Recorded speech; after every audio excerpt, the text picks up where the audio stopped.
नमस्कार दोस्तों। टोचन किंग निशु देसवाल। हरियाणा की धरती हमेशा से वीरों और मेहनती लोगों की जननी रही है। यहाँ के गांव गांव में युवाओं का जोश और जुनून साफ झलकता है। कोई खेलों में नाम कमाता है, कोई सेना में जाकर देश की सेवा करता है, तो कोई अपनी अलग पहचान बनाकर लोगों के दिलों में जगह बना लेता है। ऐसे ही एक नाम थे निशु देसवाल। पानीपत जिले के कुरार गांव के रहने वाले इस युवक ने ट्रैक्टर स्टंट्स और तोचन ट्रैक्टर बैलेंसिंग स्टंट के जरिए लाखों दिलों में जगह बनाई। गांव का साधारण लड़का सोशल मीडिया स्टार बना और फिर एक दर्दनाक हादसे ने उसकी जिंदगी खत्म कर दी। निशु देसवाल का जन्म हरियाणा के पानीपत जिले के कुरार गांव में हुआ। वे एक साधारण जाट परिवार से थे। गांव का माहौल पूरी तरह कृषि प्रधान था।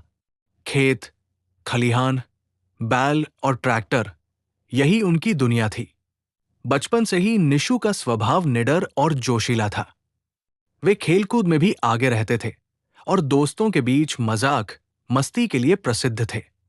गांव की मिट्टी से उनका गहरा नाता था।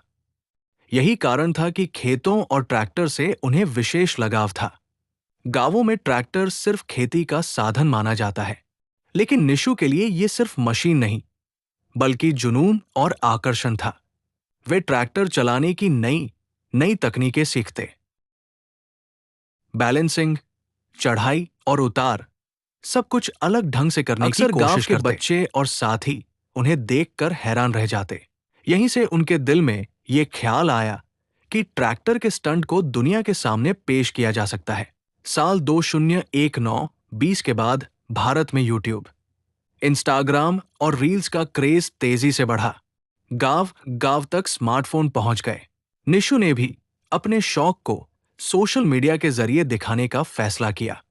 उन्होंने एक YouTube channel HRPB tractors Nishu Deswal बनाया।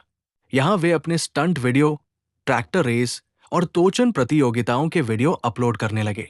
धीरे धीरे उनके वीडियो वायरल होने लगे।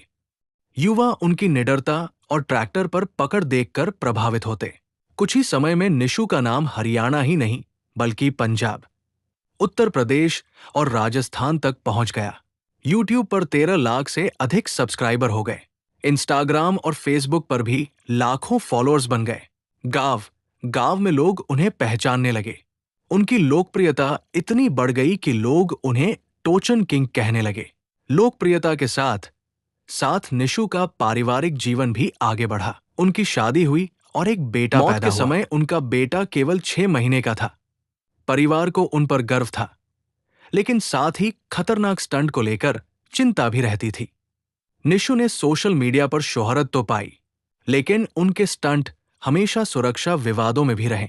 कई लोग कहते कि ये वीडियो देखकर बच्चे और युवा भी ऐसे खतरनाक स्टंट करने की कोशिश करेंगे।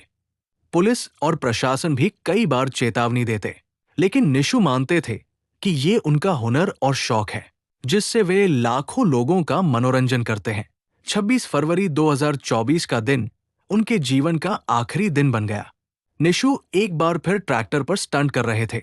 उन्होंने तोचन स्टाइल में ट्रैक्टर को पिछले पहियों पर उठाकर बैलेंस करने की कोशिश की, लेकिन संतुलन बिगड़ गया। ट्रैक्टर अचानक पीछे की ओर पलट गया और वे सीट और स्टीयरिंग के बीच फंस गए। चोट इतनी गंभीर थी कि अस्पताल ले जाते समय उनकी मौत हो गई। उनकी मौत की खबर आग की तरह फैल गई। गांव कुराड़ में शोक की लहर दौड़ गई। सोशल मीडिया पर लाखों फैंस ने श्रद्धांजलि दी। परिवार, विशेषकर उनकी पत्नी और छोटा बेटा, असहनीय दुख में डूब गए। निशु देसवाल की कहानी हमें कई बातें सिखाती है। 1. जुनून और मेहनत से कोई भी गांव का साधारण युवक सोशल मीडिया स्टार बन सकता है। 2. लेकिन सुरक्षा की अनदेखी कभी नहीं करनी चाहिए। 3. शोहरत और लाइक्स, फॉलोअर से बड़ी चीज जीवन और परिवार है। निशु देसवाल की जिंदगी छोटी रही, लेकिन उन्होंने लाखों दिलों में जगह बनाई। उनका नाम टोचन किंग के रूप में हमेशा याद रहेगा। उनकी कहानी हमें प्रेरित करती है कि सपने देखो, मेहनत करो, लेकिन अपनी और दूसरों की सुरक्षा को कभी न भूलो। निशु भाई के लिए एक लाइक बनता है।